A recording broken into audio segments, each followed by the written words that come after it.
Welcome to another episode of Talking Nerdy in the Bedroom with Corey, KJ, and Mike. Today we are talking about Halo, the TV series that is on Paramount Plus. It seems like we just talked about Star Trek that was on Paramount Plus, but apparently that's where some new shows are going. We're going all right to, the streaming sites.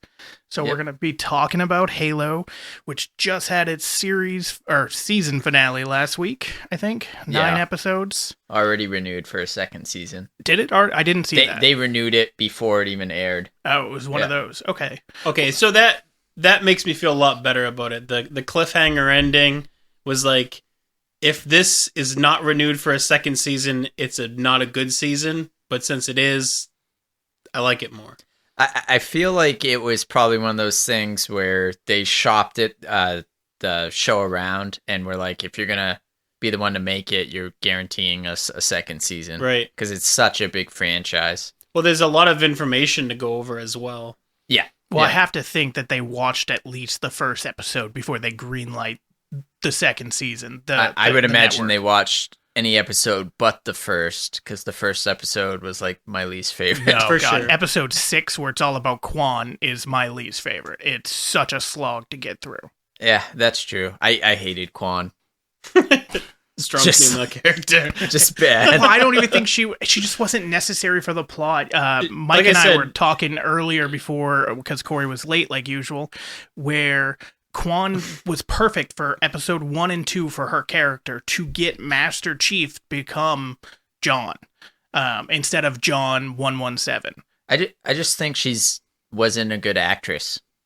I agree with both. I think she was not a good actress, and she did not need to be in the rest of the season. Just the first couple episodes were fine as far as getting John to realize that he's more human than Spartan.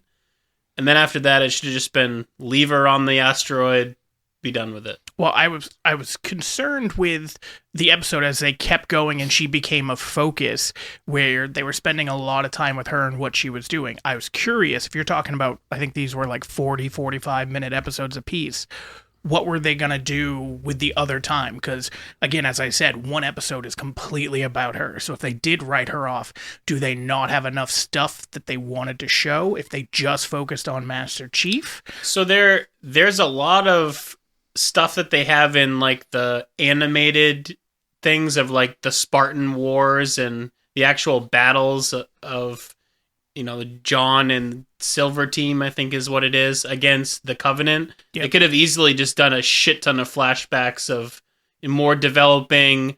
I think it's Viz.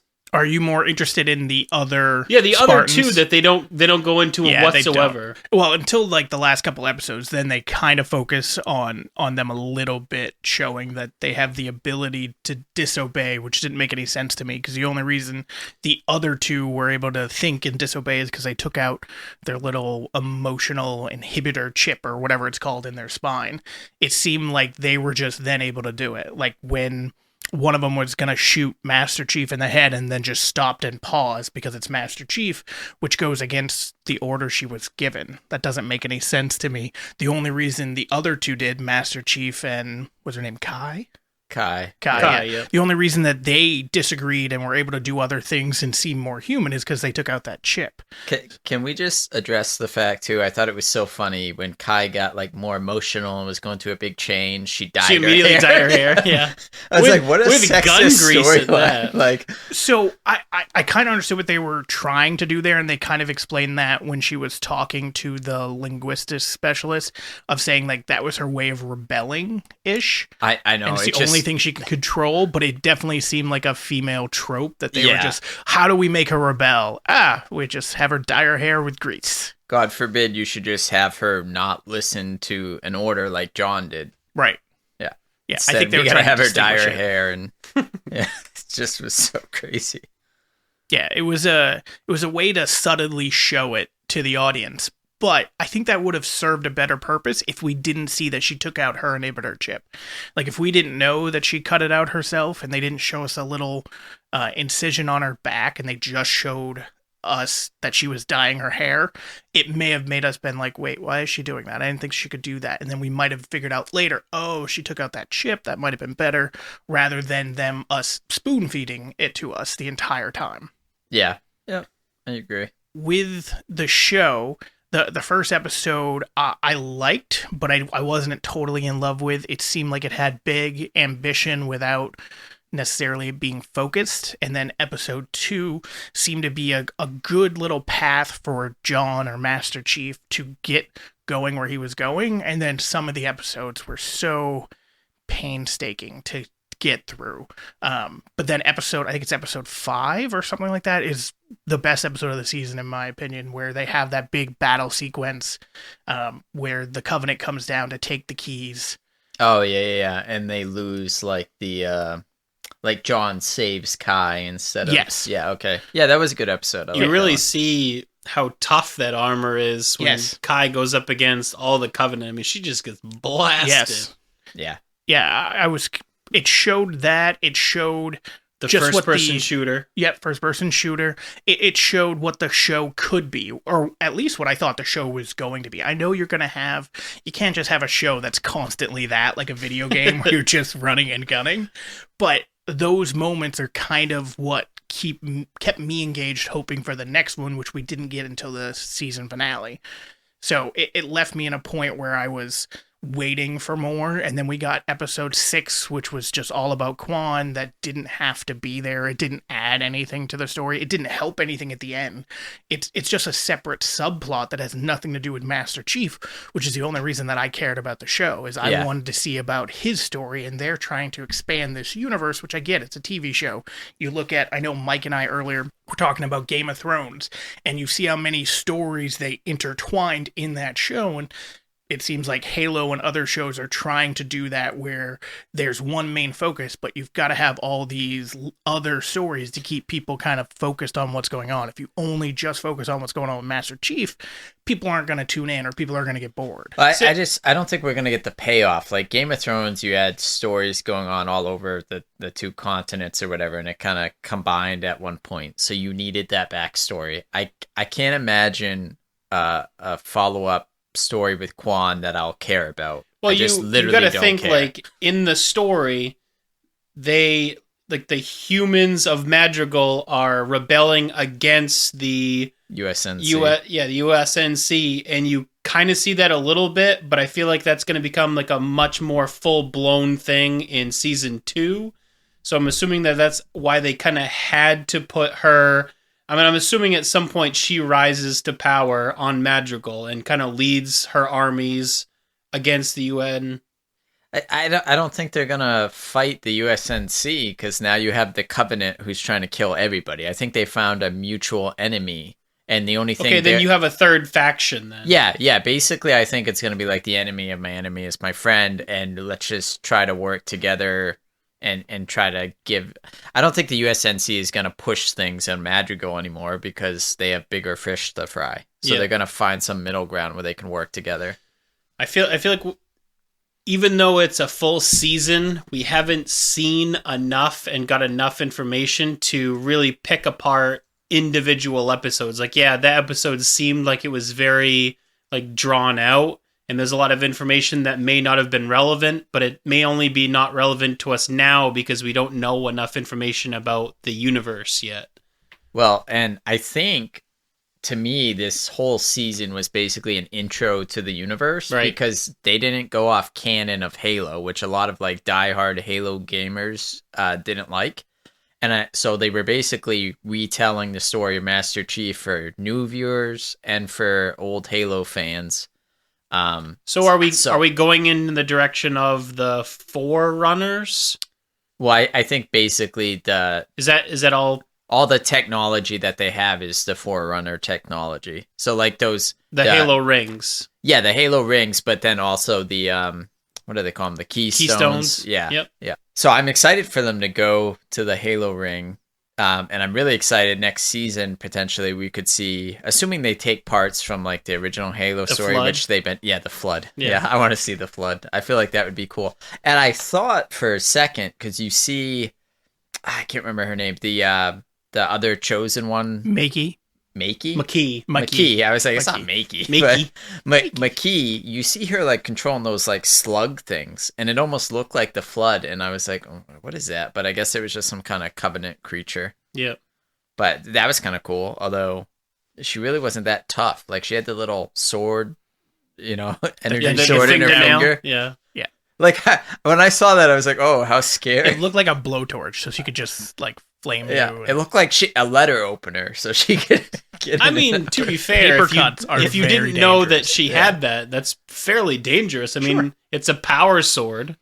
But compared to everything else that we've seen in the universe, it just comes across as, like, lackluster. Well, true, but now that you know at the end of the last episode that the Covenant really didn't care about her, you're not really going to give her a powerful weapon. Sure. They're going to give her something that kind of appeases her as, okay, you're the Blessed One, you get this special weapon that's forged from us, but you're also not going to be super dangerous to us. If anytime we had to take you out, we could. I didn't get the Covenant, the Mercy, and the other one, I can't remember. The brother. Yeah. Yep. I didn't get their fixation on killing her.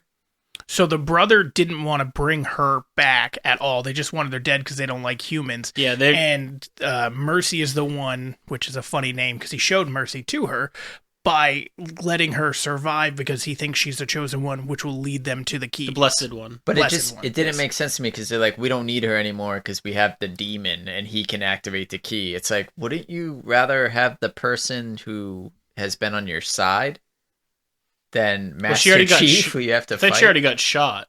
Well, I mean, she had got shot, and he's like, "Oh, well, she's dead." And he's like, "Well, it's fine. We have this other guy." Yeah, that's. And then they're like, "Don't kill him," because previously they're like, "Kill the demon." Yeah, and then she got shot, and they're like, "Well, fuck, we don't really need her, but demon not so bad." Yeah. I don't know. I didn't get, like, you have this devout servant.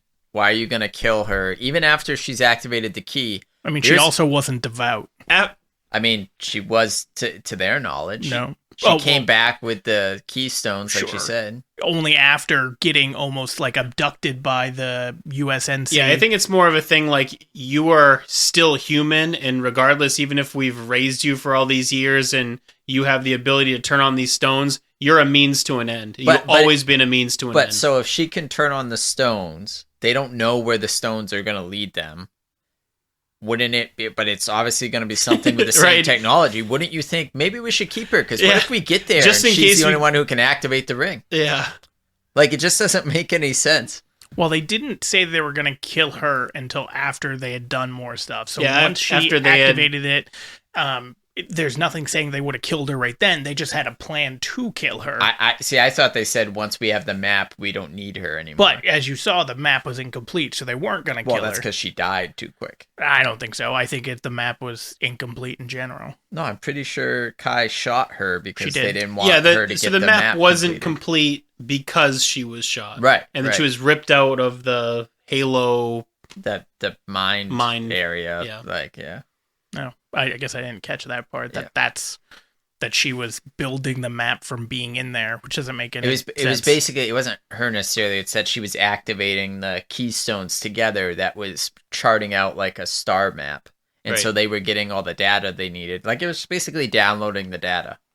And then they didn't get all the way to it, so. Gotcha. But that's my point. Like, they were like, we'll just kill her once we have the map. I'm like, what happens when you get there? It doesn't make any sense. At least imprison her and then make sure you're good. Right. Get everything you need, then murder her after you become gods. It matters if she's alive or dead. She serves you, so who cares? Right. Although I have a feeling they didn't trust her anyway, just because she is a human. So even if she's serving them, she only ended up serving them at the end because the USNC was going to make her a prisoner. She was trying to stay there with John. That was her whole story arc, that she was actually good, and now she's dead. It's pretty cool seeing Cortana take over his body and just, like, wreck house. Yeah, right. Yeah, although I felt like it took away from him. Like, I understand what they were trying to do, because that is supposed to be the next evolution, but it took away from all of his badass scenes, because, she's better. Well, she's also sense. AI, though. Yeah. I understand. But she lacks the ability to unlock the stones, so it's not like he is completely worthless. I mean, he is the one that activates the stones. He's the one that has the empathy and everything. Sure. And the whole point is for her to bring him back afterwards, is what they said in the finale. It shows you, it's kind of like an intro. I'm assuming in a season 2, John comes back, and then they kind of meld together. So whenever there's like a fight scene, she's going to be like advanced AI, and he's going to be that much better. He'll have his Spartan reflexes and, all of his training and that he's had for over the years, and she's going to have advanced targeting, all that. Do you think that power twins unite? And I was wondering if he's just going to call on her when he gets into a boss fight. Like everything else he can handle himself. Boss fight comes, he's like, all right, let's tap out. Yeah. I do wonder, too, what capacity he'll come back in. Because one of the biggest complaints from people I heard that were like diehard Halo fans was, why is his helmet always off? Why is he talking so much? Because Master Chief was kind of like original Boba Fett. He was always quiet and just kind of a badass. So I wonder if like he'll be affected by her having taken over him, even if he does come back, and we might see him like not take off his helmet as much and not have as much dialogue, and just a lot more like stony stares like Din Djarin and Mandalorian or something. Well, I will say that there are so many scenes after the first episode where he puts his helmet on and then 3 seconds later he takes it off. There are so many of those scenes. It's like sunglasses where he's like whipping them off every exactly. time. Yeah. But it's a whole helmet, and it just was like, okay, I get it. You're very CSI Miami of him. Well, I know I sent to some of my other Halo buddies, but then also to you the meme of like, this is not the way with him and his mask off. But I get it. He's an actor. He's relatively, he's not hugely famous, but he's been in a lot of things. Yeah, Liev Schreiber, right? And his brother... Pablo? Oh, Pablo Schreiber. Yeah. His brother is... Den of Thieves. Well, his brother is the guy who played Sabretooth in the X-Men... Yeah, Liev Schreiber? That's Liev Schreiber, right? Yeah. He's also, what's that show on? Ray Donovan. Yep, Ray Donovan. Loved Ray Donovan. I gotta finish it. But Pablo is also the guy from The Wire. If anybody watched that show, I mean, he's in a ton of stuff. I'm not a big Law and Order fan, but if anyone's watched SVU, he that's is like the best villain in any of the Law and Order, in my opinion. Yeah, he's a villain in Den of Thieves. I mean, if it ain't broke, I guess. Yeah, I mean, although he's not the villain in this. Yeah, that's true. Yeah. So what did you like? I thought he played a fine Master Chief for what they were trying to show for Master Chief. There were some things I didn't necessarily agree with his character that seemed out of place. But so for the most part, he seemed fine. When it started, I kind of had the same complaint. I was like, why is his helmet off? Why is he like talking so much and being so emotional and whatnot with the with Quan? But as it went, I thought it fit the narrative they were building for that universe more. And I just kind of had to separate, okay, this is the Halo TV show versus this is the Halo game, and why aren't they the exact same? And I think that was the thing that a lot of people got upset about, is just it wasn't a rehash of the game in TV form. It was, we're going to take parts we like and we're going to adapt some things to make a new story. You want it to be fresh in order to be relevant. This was supposed to be... Is this in the future? That's supposed to be the idea? Is this in the future? Yeah. 25. I think Halo was always set in the future. So one of the bad guys, not the Covenant, but the other guy that was running his thing against Quan. The governor? I don't know. Like, I literally didn't care about that storyline at all, so I forget what his name is. I just recognize the actor from a bunch of Bern stuff. Gorman. Is that his name? He plays Vinisher Grath. Yeah, okay. Yeah, Vinisher, Bern Gorman. Yeah, so for Vinisher, he has this scene where he's in just a giant pool naked, which seems to be a trope for a lot of TV and movies, where the villain is in just a giant pool naked for no reason. They do it in John Wick 2 or 3, where it's the girl swinging it around. And keep in mind, it's also an homage to his wealth, because they're on like Tatooine, pretty much, of planets, and he's in a private pool. Okay, sure, but why is he using phrases like rebel rouser, which is a phrase from the 40s and 60s, not the 2500s? It just seems more like his, like the actor himself. Sure, but if you're talking about like right now, that's not vernacular we would probably use, and it's only, Well, true. It's kind of like Star Wars when they're like, "Oh, rebel scum." No one says that. I mean, I think you could call somebody scum even later on, and they are considered rebels. But rebel rouser is something that they literally said in the 40s, 50s, and 60s. Like that was a common phrase. So it was just weird to hear that because it felt like bringing it back. Maybe maybe Madrigal is still only in the 50s. Surrounded by rebel rousers here. You scum. I didn't mind the guy who played the pirate, but I just don't think he added. What's his name? Soren or something? Soren 066. Soren 066. Well, yeah, that's his number. Yeah. Bokeem Woodbine. Yep. I feel like we're just like when you guys reference your phones for a name, it's always like definitely mispronounced, probably. Oh, absolutely. Yeah.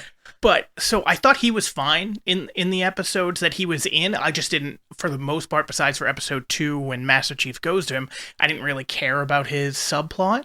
But I didn't like that he's such a good shot all the other times, except for when he breaks into a room that nobody knows he's there, and he can't hit the girl that's about to kill Quan.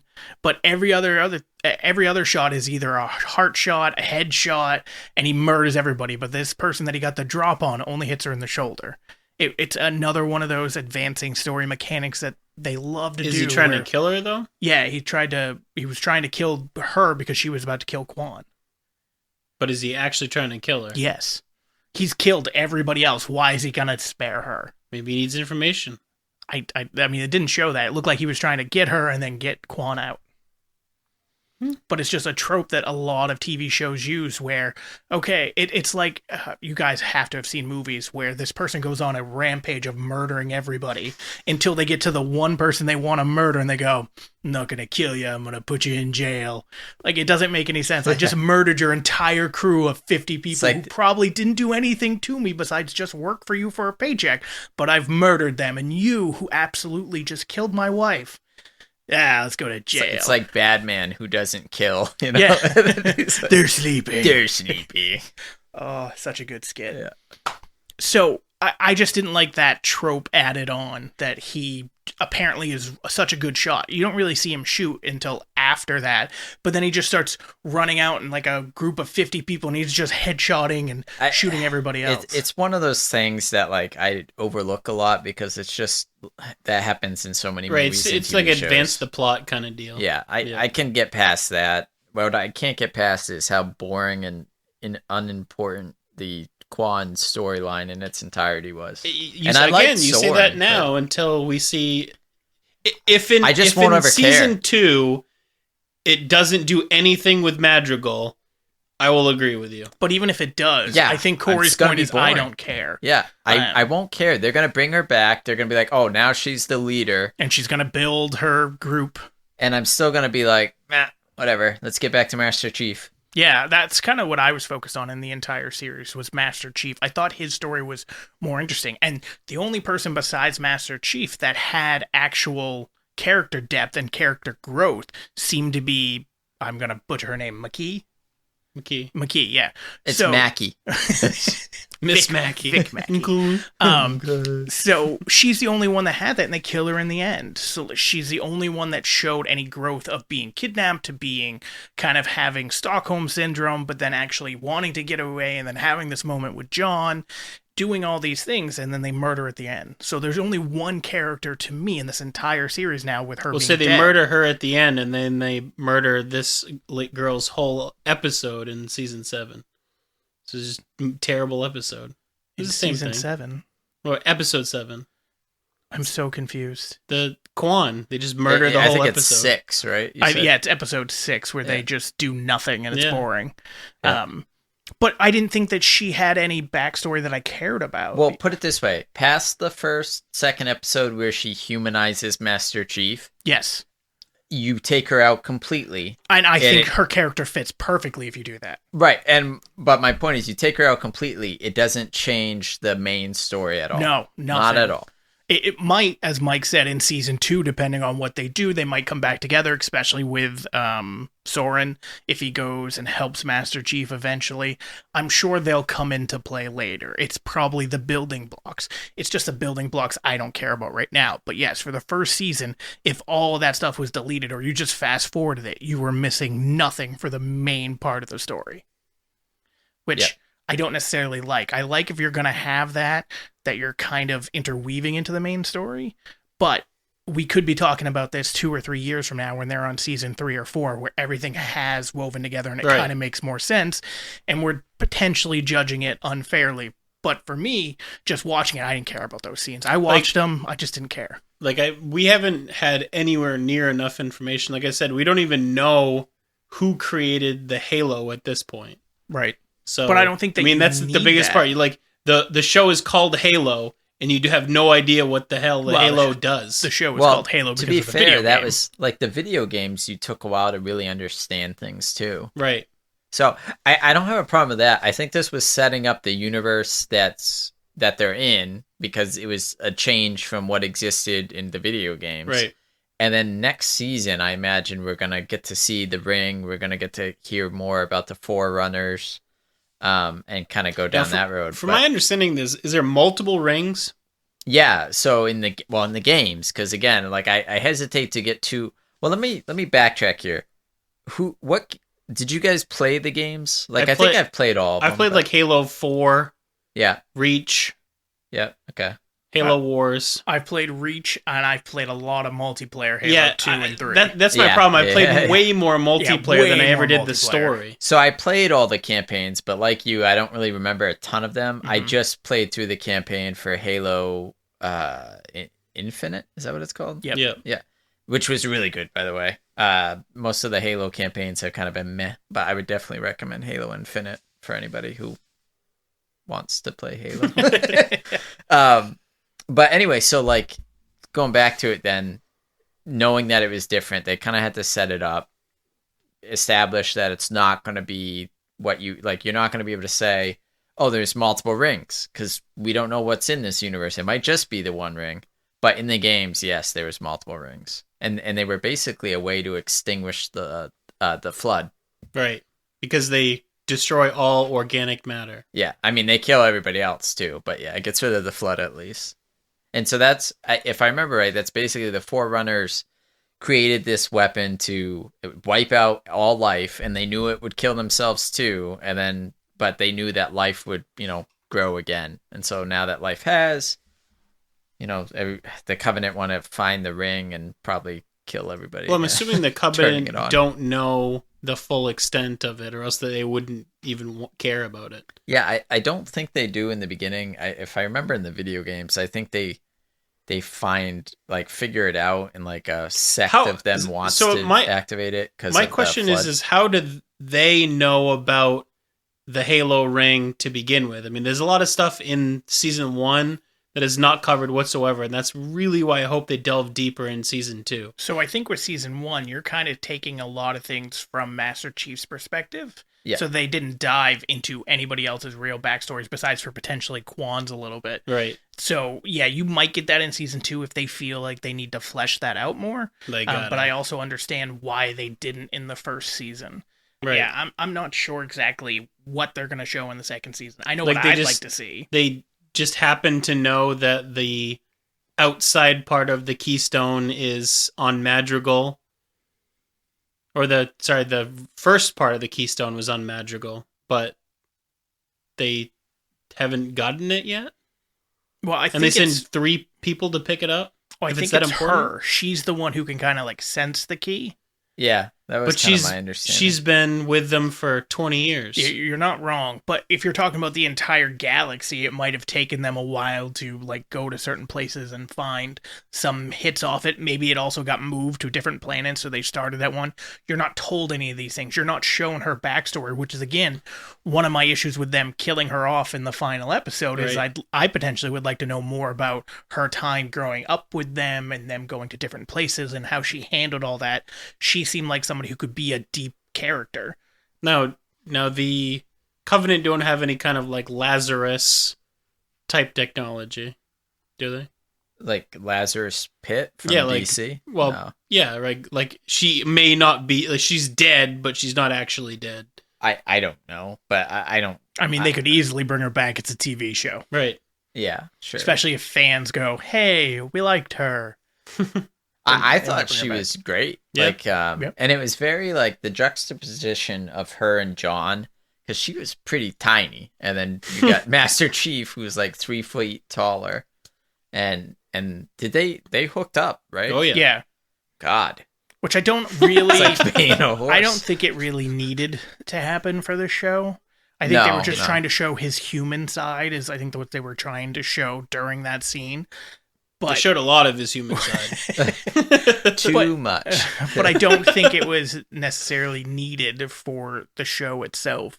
There's so many shows that like to focus on an aspect of a love interest to progress the story, and it felt like a forced love interest. But again, I understand, at least in this series, why they did it, because they were trying kind of like to show a deeper connection. Like, Yes. yeah, they have a connection because they're both blessed ones, but they also have that like deeper, like kind of like the orphan connection. Sure, but I guess my point was, if he didn't have that chip removed from him, and he didn't ever touch the keystone to begin with, it never would have happened. So that's their Well, no, I way think of if showing- she hadn't touched his keystone, it wouldn't have happened. Heyo. But no, I don't think it would have ever happened. I think that's what they were trying to show the difference of, that he is a different he's not Master Chief 117, he's John. I think that's kind of the point they were trying to show with that scene. I just don't think, I think they had already done that enough. I don't think you needed that scene. I don't think it added anything to it. Well, I mean, like, end of the day, movies, TV shows throw sex in all the time just to, Sure. get the viewers' interest. Fair, but Yeah. I don't know how much this one did. I don't know either. Yeah. Because Master Chief is not the kind of character, like, if there's a sex scene in Game of Thrones, yeah, okay. But Master Chief, just, I don't know. Other than Cortana, I never really get the vibe that he ever was, romantically tied to anyone in the games. And Cortana saying that's romantic is a little weird because she's a computer, but they like had a deep, deep connection. I did like seeing how he kind of like hated her at first. Yeah, I was talking to Mike about that earlier too, about I was annoyed with her at first, which is because I was supposed to be, because he was annoyed with her, Master Chief, and then eventually he like comes to terms with her, and you kind of do too as an audience member. When he kind of accepts her, you basically accept her. Basically when she saves him in episode 8 or 7. Yeah, she ends up saving him, and you're kind of like, all right, she's doing good now. But I loved annoyed that they had the original actress play her, because it was just like reminded me of playing Halo 2 campaign back in the day. So it's the same with like Microsoft too, like the Microsoft Cortana, like on your laptop. Yeah. It's literally the same voice. Is it really? Oh yeah. I knew that. Like if you restore your laptop, Cortana is the exact same voice. Well, I knew there was like a tie-in when they introduced Cortana for computers from like Halo, because they're both Microsoft. So. Yeah. Huh. Well, the idea that it's good that they brought her, and I didn't realize that. Oh yeah, I didn't make that connection. Yeah, fans were pretty happy about that. I was reading online, which I was too, just because it's like nostalgia. Plus, she's just really good at that role, so why cast someone else? Right. It was one of the things, like Rosario Dawson got cast as Ahsoka, and I was kind of hoping they were going to cast Ashley Eckstein, who voiced her, because she looks like she could play her too. So. Right, she's very small. Yeah, not to get too off topic, but it's just I wish they did that more often than they do. Well, they cast Bo-Katan, the girl that She voiced her? Yep. Oh, that's In Starbuck Clone Wars. from Battlestar Galactica. Who? Yep. Starbuck? Yep. I'm definitely the nerdiest person. Yeah, I thought it said Starbucks. I was like, we're going to get a coffee. Starbucks. Starbuck is her. He did say Starbuck. No, Buck, right? Yeah, Buck. Okay, so No if there's S. two of her at Starbucks. Yeah, exactly. She's she has a clone. There's Once a you've been lawsuit. drinking, she's Starbucks. She's a fighter pilot in Battlestar Galactica. I don't take think your there word was a for it. question who was the nerdiest out of all of us, but thank you for answering it, Corey. You're welcome. So what did you guys think about the other Spartans? Like, so obviously the only one that had a real story was Kai, but then they also had the other two, Riz and Vanek. I wish they'd have given more backstory. I think they will now that they're still alive. I expected, because they got no backstory, for them to die. I honestly expected the other two to die because they got no story. Right. I felt like they introduced them in like a very, hey, this guy is strong. This one's like your quick shooter one. Here's your sniper, and here's Master Chief. Right. It almost felt like when you go to like a loadout. Yeah, you got a loadout. That's exactly what I thought. I was like, oh, okay. Because I think that was intentional. Riz is the sniper. And he wait, no, Kai is the sniper. Kai is the sniper. Riz is the strong guy, right? No, that's Vanek. Okay, Vanek. Okay, yeah, that's right. So Vanek, first scene you see him, he stabs Elite with a pole and lifts him up over his head for no reason other than to show that, wow, he's really strong. I mean, but then it was weird too, because you see him doing that, like that was so strong, and then later you see Kai like lifting an entire warthog. I think the idea is that they're all strong. Yeah. He might even be stronger than that, though. Like, she was struggling. He could lift two warthogs. Exactly. He was phoning it in when he was lifting that Elite. Then. Yeah, he was. He's like, this is easy. Yeah. But I'm going to show off my muscle. Yeah. Like, let's do it in slow-mo. Maybe the gravity's really strong on Madrigal. It's possible. Yeah. And I just wanted everybody to have a good view. Yeah. It was a good intro, but like it's also one of those things where they're fighting like one Elite when he stabs that Elite. Why aren't the other ones shooting him, kind of thing? But if you just separate that out, it was a really good intro to go, oh, this guy's really strong. This Riz is like the quick shooter pistol person.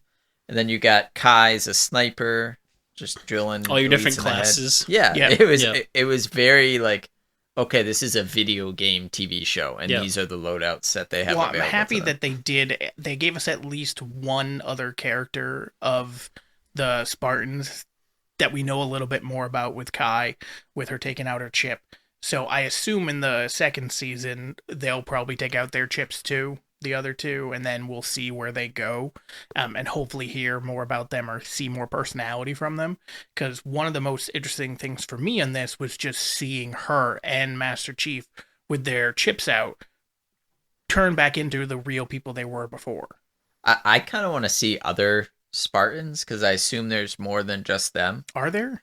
Well, in the game there was, but again, I'm making that assumption. But also, it'd be a little weird because you have John 117, Soren 66, right, or something like that. That's fair. There could be other groups, or the other ones could all be dead. Yeah. Well, I assume they're fighting the Covenant other places than just these locations. So there's probably Spartans fighting elsewhere. Right. It's just Master Chief and Silver Team are like the Elite. the A team. Yeah.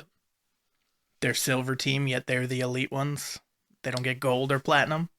Well, maybe silver is worth more of them. That's fair. It's a different time. Yeah, it's a conductor. So one of my other I think gold is also a conductor. A better one. No. One of my other issues was in the last episode. It wasn't a bad last episode. It was actually pretty good. The fight scene wasn't as good as episode 5, but it was still pretty decent, especially when Cortana takes over. She does her whole thing. I love seeing the HUD displays and actually seeing. So like, you like the first person? I liked having moments of that. Yeah, I like the fact that it wasn't a lot. It was enough to be like, oh yeah, that's right. This is the Halo game as a show. I feel like it's going to be a divisive thing because like I remember the Doom movie back in the day with Carl Urban and The Rock. And but they did that badly. Well, it was pretty much what they did in this one to me. But regardless, I know that was like a big sticking point for people as they were like, oh, the first person stuff was awful. At least in Doom, it looked campy. It looked fake. This, when they were doing it, actually looked more legitimate, and when they were moving around it didn't feel fake, like VR type of fake. I thought it looked a little like a game cutscene to me. The cutscene definitely so. Right. Yeah, I didn't honestly. Even in the final battle, some of like the scenes of like the larger Covenant monsters seemed kind of like Xbox One X, like advanced graphics. To be fair, we are talking about Paramount Plus here. Like, they've got money, but they're not throwing in money like a movie throws in money. That's true, fair. but like it's not HBO or something. Correct, or Netflix with Stranger Things season 4 that they're supposed to be spending like what they say $30 million per episode, but it's when probably you only because have of special one good effects. property left, where you got to dump money into it. But it's because of this. It's mostly because of the special effects, and that's what you're talking about in a show like this, which is a sci-fi fantasy. Well, you're gonna need that special effects budget. That was the rough thing for me. Is I think some of my least favorite scenes were battle scenes, and it was because of the graphics just weren't quite there for me. The dragons haven't come yet. Where are the dragons? I don't know. Episode 5 in the big battle sequence that I didn't takes mind up like that half one. the episode. Yeah. That one actually seemed better to me, like graphics wise. The jackals were really cool. Yep. Yeah. It was, and it was also showing us more about Master Chief too. That he was, disobeying a direct order, trying to save Kai. You get to see all this stuff while him basically being a badass. I was surprised I didn't like hate the grunts, because I was just waiting. Like in the first couple episodes, well, in the first episode when you see him fight the elites, I'm like, okay, I can see how you can take that fight seriously, but the second you introduce a grunt and they start running away, making like this little screeching sound, I'm like, how are you going to have a serious fight with that? But they actually did it pretty good. Yeah. Well, when you have like hundreds and hundreds of them, it seems a little bit more daunting. And the brutes, which was like the big guy with the hammer, that was a really cool fight scene. So again, when the final brute at the end looked very video game-esque. So he looked. And I don't know from episode 5. I don't know if it was like the background, like because the clear blue sky, it just looked like very like, I don't know, like Windows 95 to me. So he looked a lot like a brute from the video games, and I'm not gonna remember his name, but from, I think it was the campaign in Halo Infinite. But hopefully someone amongst our listeners knows more about Halo and can comment on it. But I really think they might be setting up that he's going to be like does he die? I was going to say, yeah, I'm pretty sure he dies. Does he? Yeah, at the end. I thought he just got like scarred up or something. He does get hit once, and then the ship comes and mows everybody down. Okay. We don't know he's dead. It's implied he's dead, but I agree. You don't necessarily know. He can come back with just a giant scar or something. Well, that's why I'm thinking, because there was a brute that had like a giant scar that's like a villain in one of the games. That's very possible. Yeah. He can't breathe well or something. I think it's Halo Infinite. I think I literally just played it. Brute with asthma. Well, I think he's like messed up because he faced the demon or whatever before, and but my biggest issue with the last episode was the Covenant. There's this giant firefight below. Nobody takes a shot at them. They're just sitting up there in their little wheelchair, electronic scooter things. Nobody takes a shot at them. Nobody does nothing. Mercy. When she touches the key and it does that shockwave that blows everybody off, they don't move. They don't flinch. Nothing happens. Nobody even looks at them. They're supposed to be the big bad of the Covenant. Not a single person looks up there and kills them. First off, they're supposed to be like the leadership for the Covenant, and they're only basically the leaders. Think like Catholic archbishops, like they're the holy men of the Covenant. Sure, but does Master Chief or any of the Spartans know that? We just don't know. They're right. I just see 3 guys sitting up there, and I go. So if you're in the middle of a fight with elites coming at you and brutes, you're not at first. You're running straight forward. Let me just finish. Hang on. You're running straight forward. I started. Well, again, you're running straight forward at them. You can literally see them. This is before all the brutes come up behind you. The 3 that aren't attacking you aren't a problem for you. If I see 3 guys sitting up above everybody else, I'm like, well, they're the 3 main bad guys. So maybe I take a shot. The 3 handicapped old gentlemen are your targets? Yes. You got elites coming over, you're like, that guy in the wheelchair looks very suspicious. You don't go after the people the grunts. You go after the people that are planning it. It's like Men in Black when he's doing the shooting test and he sees the guy with the tissue. He's like, he was just wiping his nose. But that girl right there, she got that physics book. Yeah. She ain't old he enough was for right. physics. They took him into Men in Black. He was right. Will Smith was right. Flawless logic. That was one of the reasons they took him. Yeah. regardless, I can completely understand why they didn't shoot them. And if I remember right from the video games, it wouldn't have mattered and maybe the I think Spartans they have knew this, shields. but they have like shields. Yeah. Okay, fine. They didn't show that once. Nobody even made an effort. Cortana brings the ship over at the end when she takes control of Master Chief's body, murders all these people, doesn't spin around once to maybe take a shot over these, or when she's flying over. Well, she murders a bunch of people to clear a path for them to get out. I don't think her goal is to like kill everybody. She has to fly in first. Yeah, and she mows down elites, clearing a path. But if land. she just kept going straight, bam, them. Then she could turn around and then mow everybody else down. That wasn't her focus. It's apparently nobody's focus. That's my point. It shouldn't be in the middle of a huge fight with these giant all these creatures grunts running at you, and you've got 3 people sitting there that are like puppet masters. You're not going to go after the puppet masters. Well, I'm not going to go to war with you ever. This is going to be like... I'm going to go after the people that are actually behind everything, and you're going to be on the front lines dying. There's a whole squad of neo-Nazis coming at us with guns, and KJ's going to be like, that guy in the wheelchair. You killed the leader, everybody else that guy in the wheelchair, that's Professor Xavier for sure. I think he has a pocket knife. Shoot him. They die, everybody else stops. That's a movie trope, too. You kill the leader, everybody else just stops.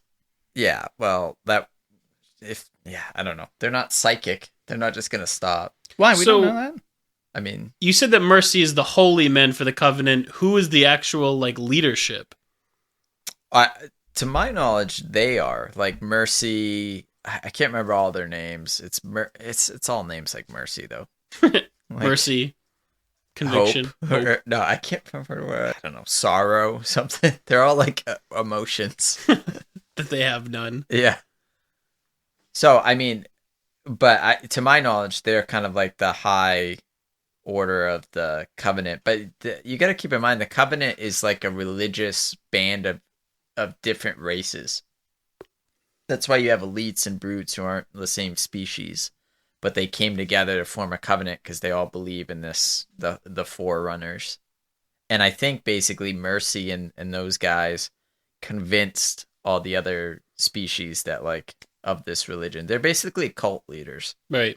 Yeah, that was one thing I didn't really get as far as the Covenant is concerned, is that there's just so many different like types, whereas like the humans are just all humans. Well, it's because they're not the same species. They come from different worlds, but they all unite under like the one idea of like worshiping the So they're Forerunners. actually the Federation, but we for some reason think they're the bad guy. I mean, they're trying to kill us. They did murder a lot of people. Yeah. I mean, they literally massacred children during that raid on the first They glassed the whole planet. Yeah. And the question is do they glass Reach in Season 2? I don't know. Because they do in one of the games. Yeah, I mean, that's the tricky part is like I always try to relate it to the games, and I'm just like, it's really not the game. They established they're going to go in their own direction and just pull things that they want to pull from. Which isn't necessarily a bad thing if you're trying to do your own thing and don't want to stick to a script or regurgitate the same story to people that have already played the game. You want to give them something a little bit different so they don't just know everything that's going to happen. Yeah, I mean, it basically makes it so you can't predict what's like, I don't even have to watch the rest of the season. I know they're just going to get to this point. And it's one of the things like Star Wars has all this expanded universe content, which I think would have made for better movies. But at the same time, I can also understand them trying to go in a different direction rather than basically making a movie out of a book I've already read. Although I still wish they had done that because the sequel sucked. So could have just Timothy Zahn director for... well, not director, but he could have written a script. I mean, they basically did. He wrote a book about... the Thrawn series. About the Hand of Thrawn. And then they're like, oh, that's not canon.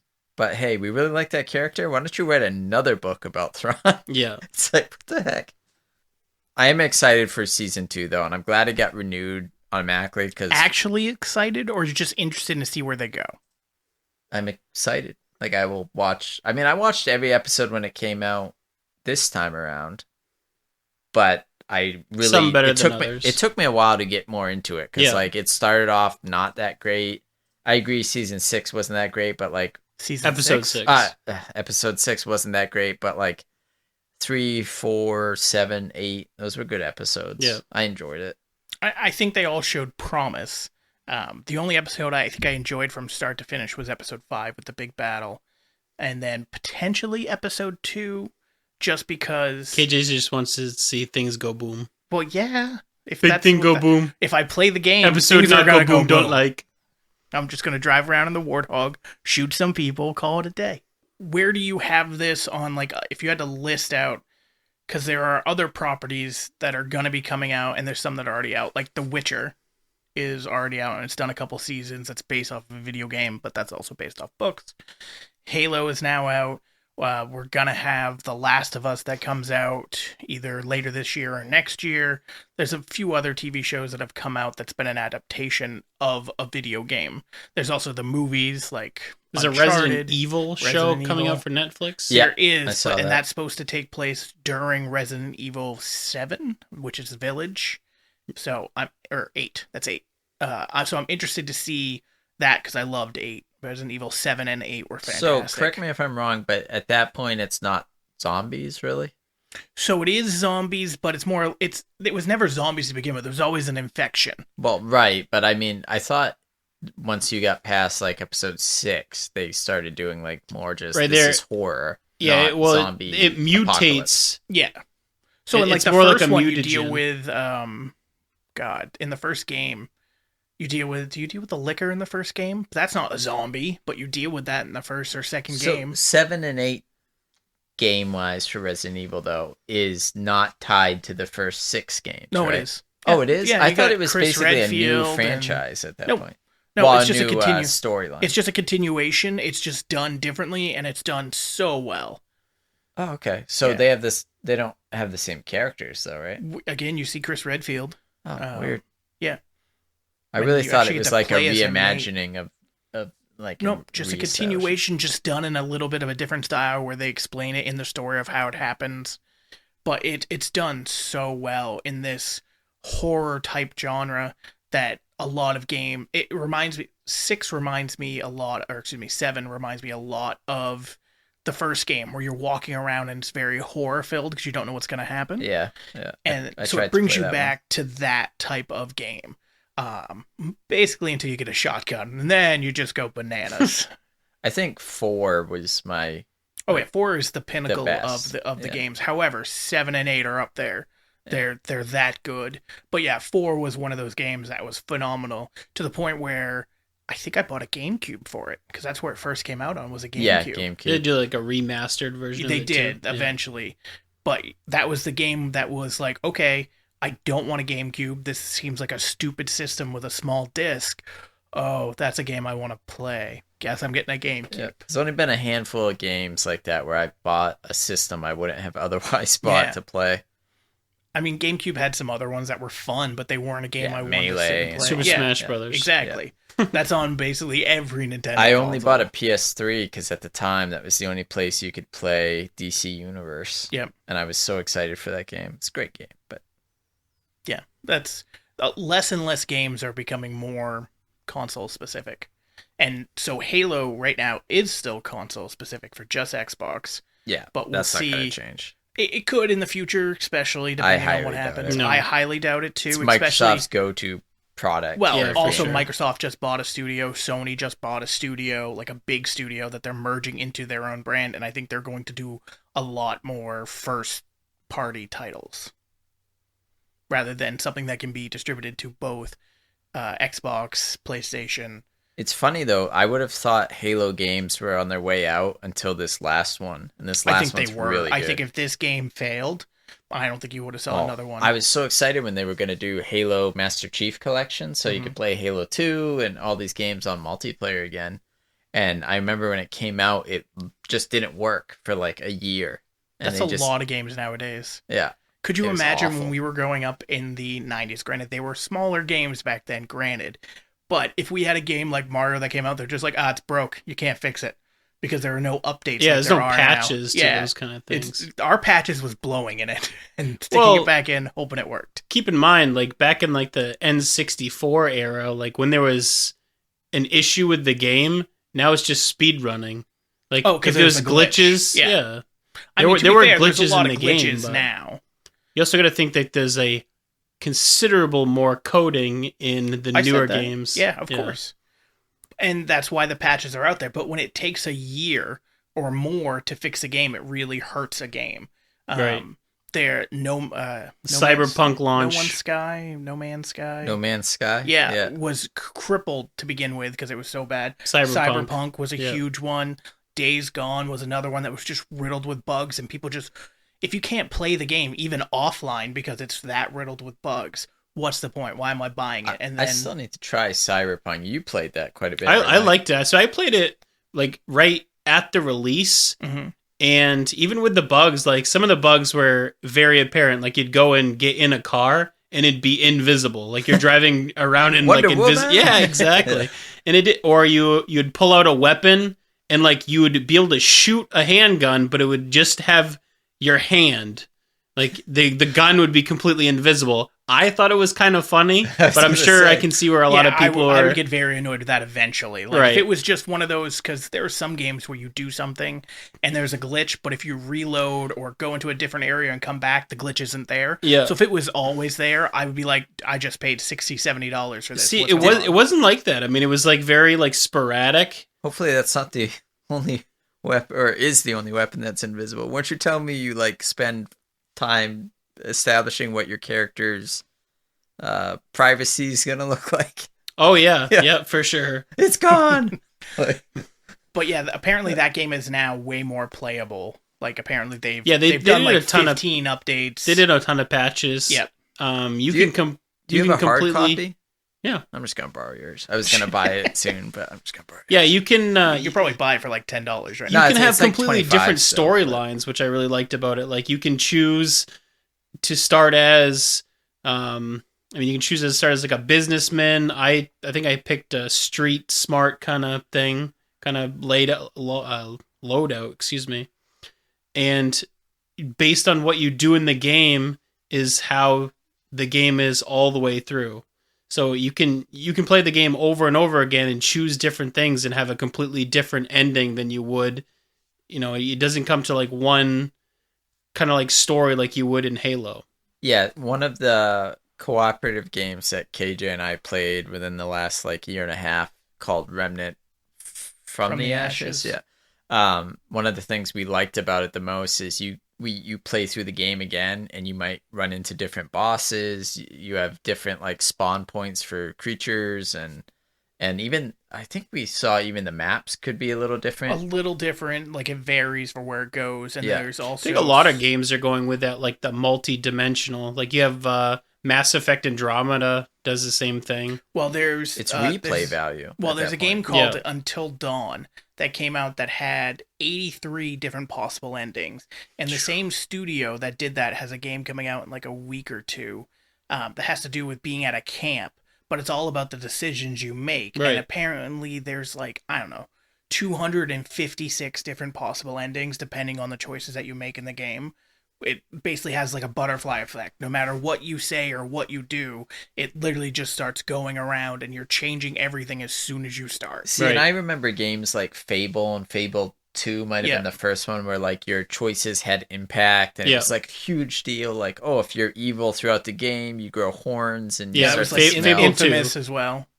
I never played Infamous. I have them all, but I never get around to playing them. Yeah, so Infamous has it depending on if you're good or bad. Yeah. You end up like being dark and having like this look about you, and the people around you run away if you're evil. And a lot of games do that. Red Dead Redemption does the first one or the second one? Second one. You have like a meter, like if you help people, you're more good. Oh yeah, and then like what's it called? Is it the Outlaw system? What's that? Outlaw system? Is that what it's called? Maybe. Okay.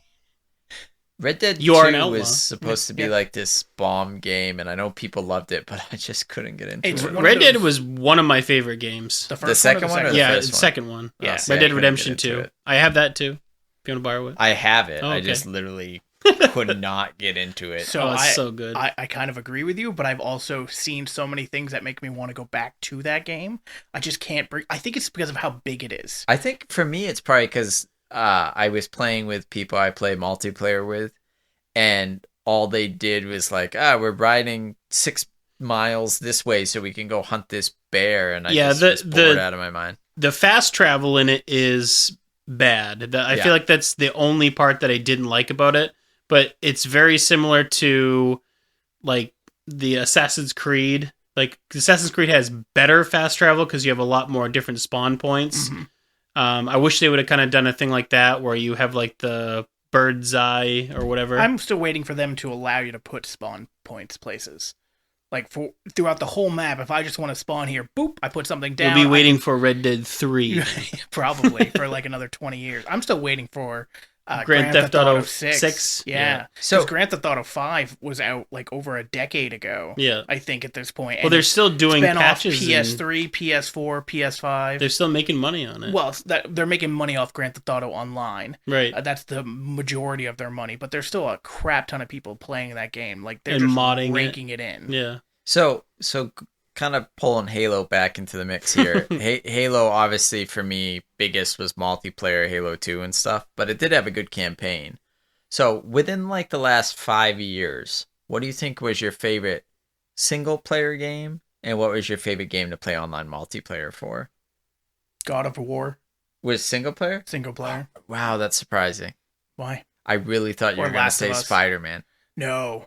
Spider-Man was a lot of fun to play, but it's not the best. It doesn't have the best story. Sure, but I just know how much you love just web slinging around. Last of Us and Last of Us 2 are just phenomenal pieces of storytelling. Yeah. And God of War took the God of War series in a whole different direction with a narrative that is phenomenal and so fun to play. So for me, it's probably God of War. I liked Assassin's Creed Odyssey. You did recommend that a lot, yeah. More than Valhalla. I liked Valhalla. I like the Greek god mythology more than I do the Norse god mythology. Just being in like the warmer climates, I don't know. It just seemed like it was a much brighter game. I'm also playing this on an OLED TV, so is like the colors popped out very well.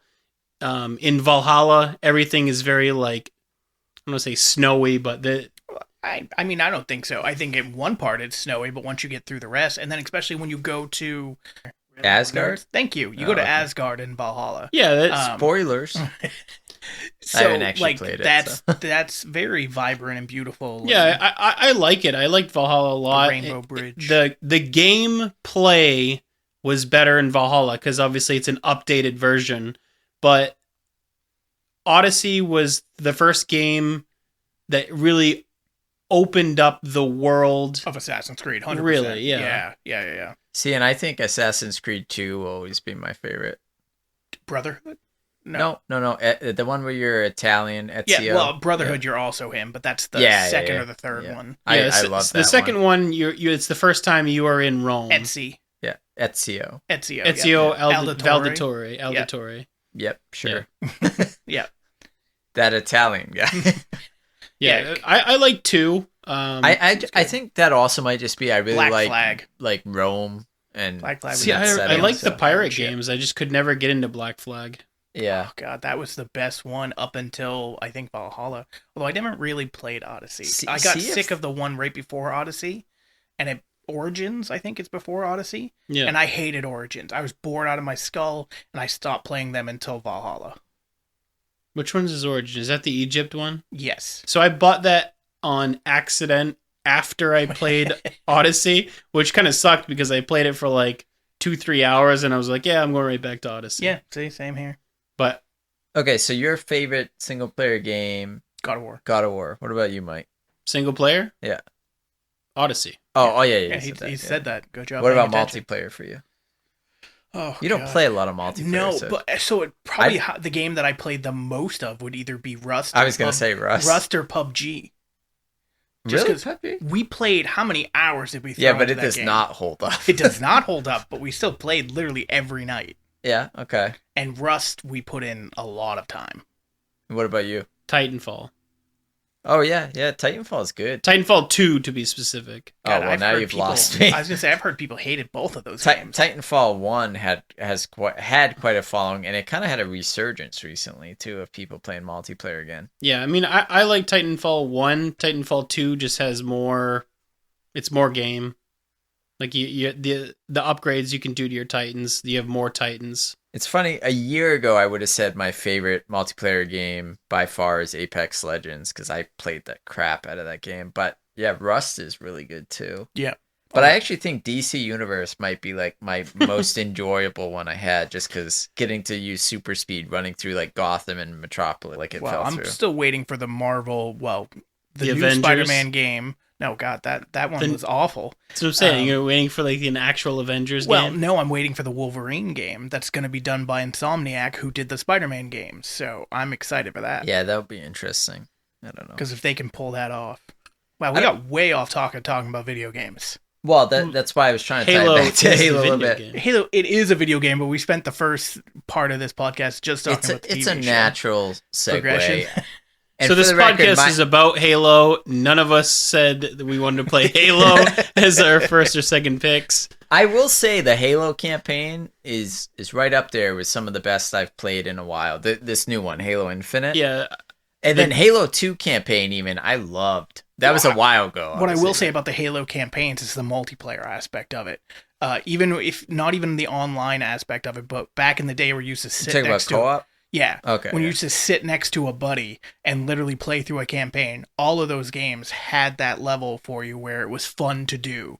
And it actually, unlike the game we were just talking about, the missions meant something. You weren't just running from point A to point B. Ooh, I'm here. That's the end of the mission. Halo 1 was a lot of point A to point B and a lot of I was mostly talking about Halo 2. Yeah, Halo 2, though, I'll always remember there's a scene or a level where you jump down into this like kind of pit area but with walkways, and Breaking Benjamin starts playing, and then hunters start coming out, the guys that will like rush you and shoot the big green energy at you.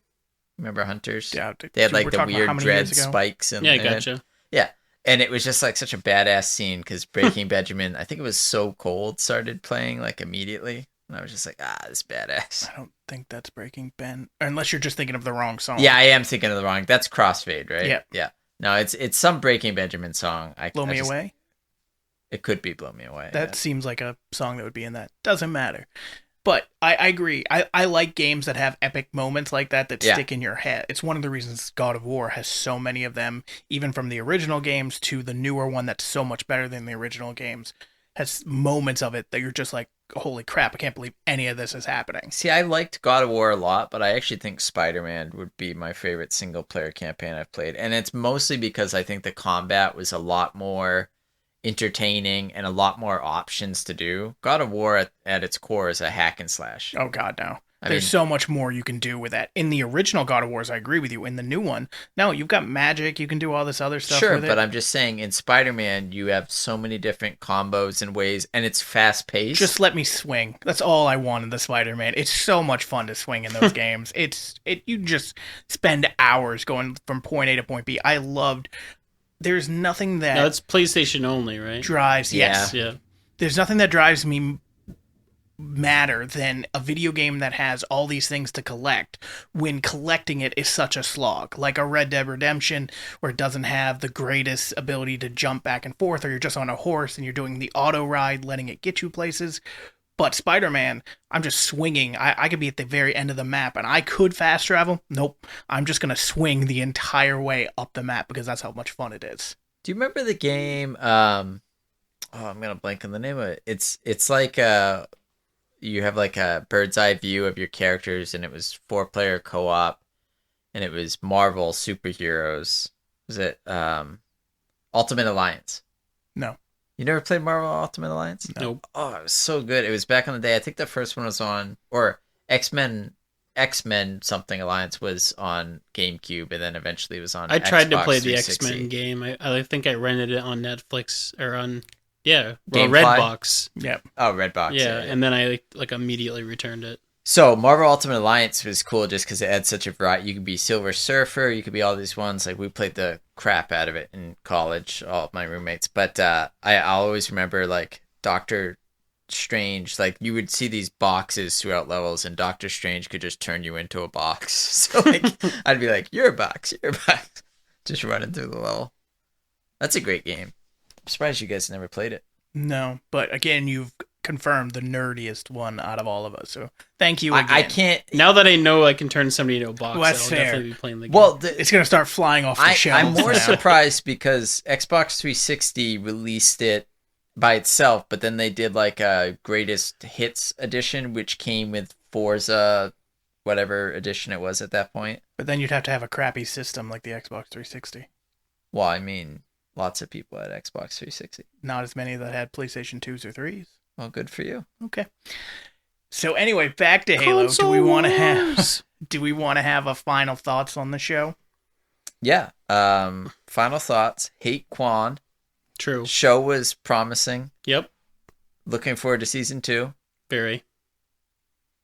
God, the very thing from both of you is so weird to me. Like I'll watch season 2 to see what's gonna happen, but I'm not overly excited for it. I'm not at the edge of my seat going, I wish it would release tomorrow. If they go releases in a year, I go, okay. Well, I mean, I'm not going to cry if it's not. Sure, but there are some shows, like an Ozark or something like that, where I'm chomping at the bit waiting for the next show. I could wait another 2 years for I've never Ozark. seen Ozark. It's so good. And I'm not it's saying over it's now. not good, but it doesn't get me excited to watch it. It's more like, that's a good show. It's but on. I'll watch it when I get around to it's it. such a good show. I'll watch it once all the seasons are out. They're all out now. There you go. I still won't watch it. I mean, name Ozark, I guess, for you, but name a show, Mike, that you like can't wait to like. Yellowstone. Really? Yeah, I'm watching it right now. I started watching Yellowstone. Actually, it is better than I thought. Hell yeah! You know what should be on you guys' list? What we're going to talk about next week, which is Obi-Wan. Well, I have super high expectations for Obi-Wan. That's my problem. It looks so good, and I want it to be so good. And if it's great, awesome. If it's not great, fuck. On the Star Wars front, on the way over here, I saw they announced a new show with Jude Law called I saw that. Star Wars Spare Parts or something like that. Star Wars Spare It wasn't Parts. spare parts, but it was some not kind of spare like parts. junkyard parts kind of name. What? I can't think what it was.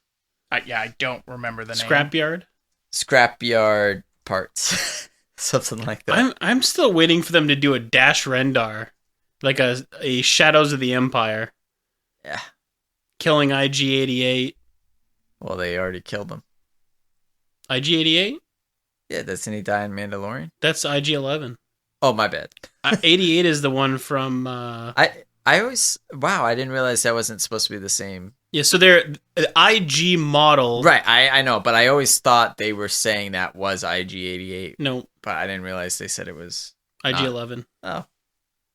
I guess I didn't pick up on they called them IG-11 in it. Bigger nerd now! Skeleton Crew. Skeleton Crew, okay. Yeah, see? Spare parts. Yeah, totally the same. It's like a junkyardy So kind of what is this? What is it about? I have no idea. It's about a Star skeleton Wars. crew. Of what? Star Wars characters. Like, what do they do? Like, so the crew of what? Just random ship? I don't think Insert they've ship released here. more information than that Jude Law is attached, which is not to say he's the main character or anything. I suppose he could just be like, On a skeleton crew? yeah. Maybe it's just a skeleton that's in the show. But it's John Watts directing. Yeah. So they've said for a while John Watts was going to make a series. So this is them announcing this is what it's going to be called. And it's Jude Law's produced by attached. Jon Favreau, too. Yeah, I feel like Jon Favreau should just be their Kevin Feige. Yeah. Lead producer. Jon Favreau, just for all listeners out there, should be given all credit in the world. Because as much as Kevin Feige's done for the MCU, there is no MCU without Iron Man 1, and that was Jon Favreau pushing that. There's also no And he MCU as we know it without, what was it? Blade. Before Blade came out, they were going to go bankrupt and they weren't going to do any more movies. And then the first Blade came out and they made a lot of money off the first Blade. Yeah, but then they made Blade Trinity, and we don't have to thank them for anything But they made ever Blade again. 2 and again made a lot of money. I love Blade 2. Yeah, That was the a first good one. one's still I better thought they than were all 2. good. Oh, the third one's so bad with Dracula. The second one's got Ron Perlman. Third one has Ryan Reynolds. Ryan Reynolds, which is good, but he was like bad. the only good thing in that. Actually, I mean, they had the Pomeranian dog with Triple H. Oh God, why did you remind me of that? Wow, what a bad movie that was. It is a bad movie. All right. So next week we're talking about Star Wars. We're going to be talking about the movies. We're going to be talking about TV shows. We're especially going to be talking about the series Obi-Wan, because we've got 2 episodes that air technically tomorrow from when we're taping. So we're going to talk about that next week. It airs in 2 hours. Is it 2 hours? Yep. Are you sure? It might not be midnight. It might be 3 a.m. on the West Coast. I've played that game before and I've lost. Been like midnight. Oh, it's 3 a.m. I'm not staying up till 3 a.m. I completely forgot it came out tomorrow. Yep. Well, I'm glad that you're a fan.